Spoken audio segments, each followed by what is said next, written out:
Sicilia terra amorosa e terra di sudore.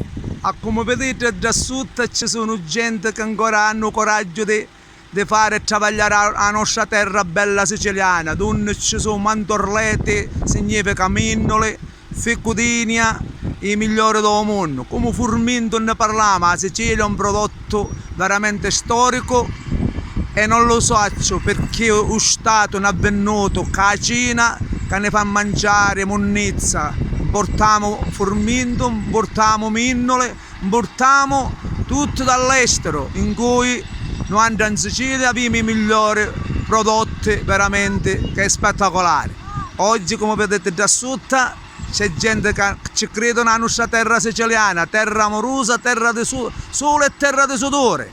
Però capite ciurreto zenzero, usate i prodotti nostri siciliani. Questo è un arrabbiatore caiaio perché oggi come oggi in questi mercati vediamo schifezze e ne stanno avvelenando e ne vengono tutte queste malattie. Però non sappiamo che ne stanno avvelenando.